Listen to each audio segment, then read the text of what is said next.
sur Radio Anis, nous allons vous présenter de divers thèmes. Commençons d'abord par Aya Olkama qui va nous parler des droits des femmes. Les droits des femmes sont des droits théoriques ou réels, réclamés par les femmes et les filles de nombreuses sociétés à travers le monde.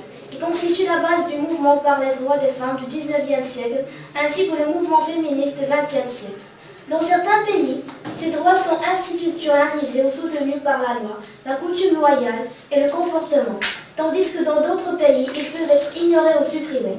Ils diffèrent des notions plus larges de droits de l'homme, en déclarant qu'il existe des inégalités historiques inhérentes s'opposant à l'exercice des droits des femmes et des filles, en faveur des hommes et des garçons. La défense de ces droits est un objectif afin de parvenir à une société plus égalitaire. Les problématiques communément associées aux notions de droits des femmes incluant, de façon non exhaustive, les droits d'intégrité corporelle et d'autonomie, de ne pas subir de violences sexuelles, de voter, d'être élu, d'entrer dans un contrat légal, d'avoir des droits égaux aux droits de la famille, de travailler, d'avoir accès à des salaires justes et à l'égalité salaire, d'avoir des droits reproductifs, de posséder une propriété et d'accéder à l'éducation. Et maintenant, passons la parole à Kautia qui va nous parler sur la fête des mères.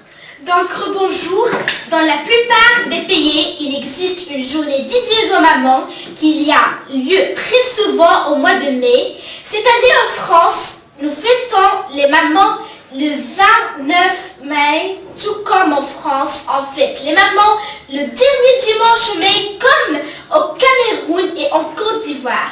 En revanche, c'est le deuxième dimanche de mai que les mamans sont fêtées en Belgique, au Canada et en Suisse. Un poème pour maman. Lorsque arrive le jour de la fête des mères, n'oubliez pas de profiter de cette occasion de lui envoyer une jolie carte, lui écrire un poème réalisé à partir de son prénom, un acrostiche. Voici une idée géniale qui lui fera plaisir. C'est très facile à faire. Des fêtes de mères, que lui offrir? À la recherche du cadeau parfait pour une maman, il n'est pas si compliqué de retrouver le cadeau idéal pour rendre une maman heureuse. Bonne fête maman. Vous allez envoyer une petite carte à votre maman pour lui souhaiter une joyeuse fête de mère. Voici des textes prêts à l'emploi. Dire bonne fête maman de la part d'un enfant ou d'un adulte. Donc, terminons le projet de la fête des mères avec Bonjour. Un cadeau pour maman. Les enfants ont à cœur d'offrir à leur maman un cadeau à l'occasion de la fête des mères. Il est important pour eux de faire ce geste symbolique qui leur permet de donner en retour pour tout ce qu'ils reçoivent au quotidien de leurs parents. Alors, si vous avez dans votre entourage un enfant qui sollicite votre aide pour réaliser ou acheter un cadeau pour sa maman, prenez cette demande au très sérieux. Merci. Alors, un sans-abri ne consiste pas uniquement de devoir dormir dans la rue. On considère aussi comme sans-abri les personnes contraintes de vivre dans les logements temporaires. Insalubres ou de piètre qualité, voici les causes les plus courantes qui peuvent amener des personnes à devenir sans-abri.